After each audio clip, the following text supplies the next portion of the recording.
Olá, Thales Augusto aqui, sejam todos muito bem-vindos e hoje eu vou responder a uma mensagem enviada no meu Instagram. Link na descrição, quem quiser acompanhar. É sobre uma reportagem, uma publicação de uma revista muito famosa feita nas redes, que ela diz o seguinte: especialistas recomendam que crianças a partir de 8 anos sejam avaliadas para detecção de ansiedade. Vamos lá. Existem inúmeras teorias que vão falar dos transtornos psicológicos, das doenças mentais. E na tentativa de ter uma base para que todos os profissionais e todas as teorias pudessem se comunicar, existem determinadas diretrizes para se seguirem, para a gente conseguir ter um plano em comum, um chão em comum onde todas essas teorias possam conversar. E o livro que mais fala sobre isso, um dos mais famosos aqui no Brasil, é o de Psicopatologia, de Del Gallardo. E sobre ansiedade se fala: o quadro de ansiedade caracteriza-se pela presença de sintomas ansiosos excessivos na maior parte dos dias por pelo menos 6 meses. E aqui ele descreve: a pessoa vive angustiada, tensa, preocupada, nervosa ou irritada. E nesses quadros são frequentes sintomas como insônia, dificuldade em relaxar, angústia constante, irritabilidade aumentada e dificuldade em concentrar-se. Esses sintomas, inclusive, vão estar em várias psicopatologias também. Ou seja, irritabilidade você vai encontrar em outras psicopatologias. Dificuldade de concentrar, você vai encontrar, por exemplo, no TDAH. Então, esses sintomas, essas coisas que nos aparecem, vão ser encontradas em várias outras psicopatologias também. Então veja que aqui é uma tentativa de planificar esse diagnóstico para facilitar a comunicação entre as teorias e entre os profissionais. E que aqui ele destaca logo no início duas importantes características. Esses sintomas, eles têm que ser apresentados de maneira intensa, constantes e por um longo período, 6 meses. A maioria são assim, dessa planificação. E aí cada profissional, a partir da sua teoria, que vai fazer o mergulho e vai de fato fazer a investigação. Já na matéria que foi enviada no Insta, eles colocam alguns sintomas para se observar nas crianças. E segundo a matéria que os especialistas falaram, preocupação, angústia excessiva diante de eventos. Então, angústia excessiva nós temos aqui, também no Del Gallardo. Vamos para a próxima, depois eu comento cada uma. Rejeitar a ida à casa a amigos, dor de barriga ou cabeça comum, não conseguir se comunicar, evitar atividades escolares, taquicardia, suor excessivo, oscilação de humor, irritabilidade, insônia. Então assim, essa matéria, uma coisa com certeza ela vai servir para causar ansiedade nos pais. Porque uma preocupação, uma angústia excessiva diante de eventos. Que preocupação é essa? E se a criança está preocupada demais com a festinha do amiguinho? E essa preocupação é porque está doido para ir? Isso é transtorno mental ou uma criança extremamente empolgada querendo que a festinha do amigo seja para ontem? Uma criança que ainda não dominou seus instintos e quer que aquilo que parece ser muito legal aconteça logo. Ou ela está falando demais do aniversário da vovó, porque ela não quer ir para ver os tios apertando a bochecha e um monte de velho junto, onde não tem nem como brincar direito. E ela está angustiada com isso. Isso é transtorno mental? Ou isso é só uma criança que ainda não aprendeu que às vezes a gente tem que fazer coisas que não gostamos? Próximo ponto. Rejeitar a ida à casa dos amigos porque não quer dormir lá. Isso é porque ele não quer ficar longe de casa, longe dos seus brinquedos, ou não quer dividir os seus brinquedos. Isso é porque ele não está com medo, não está acostumado a ficar fora do ninho. Ou isso é transtorno mental. Outra coisa, é dor de barriga ou cabeça meio frequente. Tá, cabeça do menino está doendo bastante. Isso aí é porque o menino estava brincando demais, é porque ele está gripado, está com alguma doença ou é um transtorno mental? A dor de barriga, Isso é porque comeu demais, comeu os docinhos escondidos. Ou é transtorno mental? Vamos para a próxima. Não conseguir se comunicar. Ela é uma criança mais tímida. Ela é uma criança que não tem muita liberdade de falar o que ela pensa no ambiente familiar. Ou é um transtorno mental? Evitar atividades escolares. Se é uma criança que não quer nada com a escola, ou é uma criança com transtorno mental? Vamos lá. Taquicardia, suor excessivo, vamos ficar nesses dois. Se você vê uma criança, chega num playground com ela e solta ela lá, ela volta assim, molhada, assim, encharcada de suor, suja pra caramba, extremamente ofegante, com o peito balançando, com o coração parece que vai sair na boca. Isso é uma criança sendo criança ou isso é doença mental? Ah, mas eu acho que alguém não iria confundir as duas coisas. Bom, a gente tem que pensar que isso é uma matéria de uma revista super famosa aberta na internet. A pessoa, para acessar essa matéria, não precisa ser super inteligente, super culta, super rica, seja lá o que for. Ela só precisa de celular, internet e saber ler. E para quem duvida, por exemplo, um dos casos que já acompanhamos aqui é de uma mulher que ela estava recebendo, por conta da sua condição social, ela estava recebendo auxílio de saúde e ela já era escolarizada, sabia ler, sabia escrever, tinha celular, trabalhava, tinha internet, acesso à internet, mas ela não sabia o que eram métodos contraceptivos. E quando foi passado um para ela, o que aconteceu? Ela ficou extremamente chateada de ter que tomar uma pílula todo dia, um comprimidinho todo dia, no mesmo horário. Ela pensou, poxa, já que todo mês eu tenho que ir lá na rede para ganhar a caixinha nova, eu vou tomar a caixinha toda de uma vez, que eu já adianto o meu trabalho.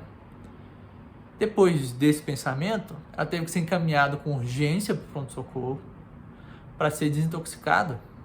Ela quase morreu. Então, não é uma coisa tão simples assim. Então, por isso que é bom, às vezes, a gente também diferenciar essas coisas. Ora, se um pai, uma mãe mais atinada, vê que a criança está ali tranquila, parada, e começa a transpirar do nada, começa a ficar ofegante, o que vocês acham que é? Tá tudo bem com a criança? É isso mesmo que acontece? Ah, deve ser criança, então é diferente? Ou ela tá passando mal? É lógico que ela tá passando mal. Se isso acontecer na frente da maioria dos pais, é lógico que vai correr para o hospital com uma criança dessa, ou vai botar ela em banho frio, dar algum remedinho que tiver em casa, medir a temperatura, vai fazer alguma coisa. Agora, tu vai olhar para isso e vai falar, ansiedade, crise de ansiedade. Lógico que não. Vamos pro próximo. Oscilação de humor. E que oscilação é essa? A criança estava brincando ali a 1000 por hora no playground, você chamou ela e vamos para casa. E ela que estava feliz, dando gargalhada, agora tá brava, batendo o pé, te xingando. Isso é transtorno psicológico ou isso aqui é só uma criança sendo criança, que não sabe seguir regra ainda, ela tá aprendendo? Irritabilidade, idem. Insônia. Ora, a sua criança, ela tá com o celular jogando joguinho o tempo todo, varando a madrugada, ou ela tá acordando, fazendo as atividades e chega em casa e não consegue dormir, fica inquieta. Perceba que a maioria dos pais, num caso desse, vendo uma criança inquieta de noite, ele vai olhar para aquilo e não vai dar um diagnóstico, ansiedade. Vai falar, alguma coisa tá errada. Filho, você tá bem? Você tá com fome? Tá com frio? A barriguinha tá doendo? O que tá acontecendo? Tá sendo persistente? O que tu vai fazer? Tu vai levar pro médico, ora. E o médico não necessariamente vai diagnosticar com ansiedade, mas ele vai fazer uma série de exames com a criança. E o médico vai ter a sensibilidade de perceber se for algo relativo, alguma questão psicológica, vai encaminhar uma criança para um psicólogo, ou vai sugerir um encaminhamento a um psicólogo, psiquiatra. É assim que funciona. Então, esse tipo de matéria a gente tem que ter muito cuidado para não achar que nós vivemos atualmente num mundo onde é cada vez mais comum crime de ansiedade. Ora, eu citei para vocês o Dalgona Larrondo, que explica o que é uma ansiedade. Se você pegar um livro como esse e ler os transtornos psicológicos, você vai se identificar com a metade. A outra metade você vai falar que a sua família toda tem. Porque são questões muito superficiais. Isso não é de mal, não é porque essa organização não é ruim. Essa organização é uma organização, ela tende a planificar esse diálogo, essa comunicação entre os profissionais e entre as teorias. Então, o diagnóstico ele precisa ser colocado com muita cautela, feito com muita cautela. Por isso que, às vezes, uma pessoa vai ser diagnosticada com ansiedade, por exemplo, e, na verdade, ela está passando um momento de um fator estressor, de uma dificuldade de relacionamento muito aguda, e aquilo é um momento. E, às vezes, um efeito colateral que se tem de simplesmente diagnosticar com a pessoa com ansiedade e deixar a coisa aí, a pessoa passa a se esconder atrás dessa ansiedade. Isso pode dificultar o tratamento. Ou seja, se for um agente estressor e acontece algum problema na vida dela, ela se justifica. Ah, é porque eu sou ansiosa. Ah, é porque tem uma psicopatologia tal. Então isso é uma coisa, ela é muito delicada. E ela é uma coisa que ela tem elementos que são muito próximos. Aqui, por exemplo, no Nagola Rondo, tem dificuldade de se concentrar. Pega uma criança, joga numa sala de aula com as carteiras todas enfileiradas e pergunta se ela tem dificuldade de se concentrar ou não. Lógico que tem. Ela prefere 1000 vezes ficar gritando e se perdendo por aí. Essa questão de ficar sentado, tranquilo, concentrado numa coisa, é um desenvolvimento humano. Isso requer tempo. Uma das razões dela estar na escola é justamente para aprender essa habilidade. Então a gente vai diagnosticar a criança simplesmente com uma doença mental. Não é assim que a coisa funciona. Então é muito temerável, aqui um alerta que eu faço para os pais, porque infelizmente nos tempos de hoje existe uma onda muito forte de algumas linhas teóricas de apontar a culpa da sociedade ou a culpa de uma má formação infantil nos pais.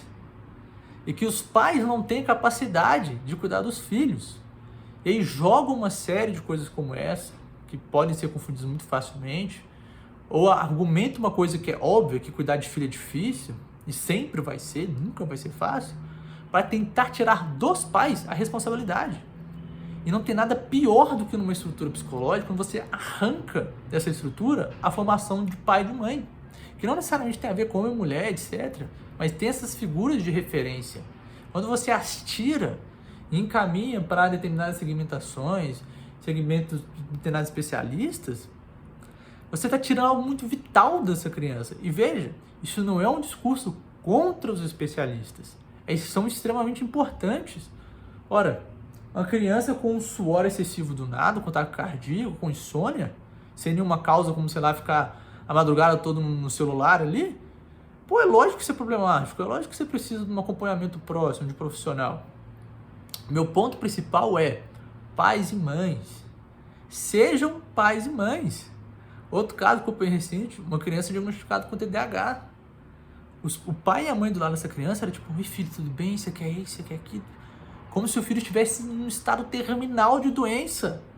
Ora, se o seu filho pegar uma febre forte, é lógico que você vai parar tudo o que você está fazendo e se entregar para o teu filho, isso é óbvio. Mas a criança não estava num estado terminal. Ela foi diagnosticada com TDAH. Vamos trabalhar em cima disso. Beleza. Só que quando a criança foi diagnosticada, ela perdeu algo muito grande. Ela perdeu os pais. Porque ela ganhou uma babá e uma enfermeira. Porque os pais contrataram uma babá e enfermeira? Não. Eles deixaram de ser um pai e uma mãe na vida de uma criança e passaram a ser babá e enfermeira. E trataram de uma maneira totalmente diferente. Isso é prejudicial demais. Então toma cuidado com esse discurso que falar que cuidar de criança é difícil. Então você tem que tirar a responsabilidade de você. Não abra mão da sua responsabilidade como pai ou mãe. Esteja sempre próximo, sempre observando. Não existe resposta pronta, mas como eu falei aqui, pô, se você vê o seu filho transpirando do nada, é lógico que sabe que tem uma coisa errada e você vai procurar saber. É assim que funciona. Depois a gente descobre o que faz com isso. Então não abra mão dessa responsabilidade. Cuidado com esses alarmismos também, porque até mesmo se sua criança de fato estiver ansiosa ou com algum princípio de ansiedade que pode aguçar lá na vida adulta dela, se você ficar ansioso agora porque acha que o teu filho pode estar ansioso, tu vai deixar de ser o pai ou a mãe na vida dessa criança, tu vai ser menos presente, tu vai dar uma pressão que desnecessária na vida dela e isso vai ser mais prejudicial ainda. Então o recado em cima disso tudo é valorize sim os profissionais, procure o melhor forma de cuidar do teu filho, procure ajuda de especialistas, etc. Mas pelo amor de Deus, não caia nessa ladainha de catástrofe ou de que você não pode cuidar dos teus filhos. Seja o pai do teu filho, seja a mãe do teu filho, esteja próximo dele, porque isso é o melhor que você pode dar na vida dessa criança do ponto de vista psicológico. No mais é isso, qualquer coisa joga nos comentários desse vídeo, ou no Insta, ou no site. Estamos aqui para isso. Um abraço e até mais ver.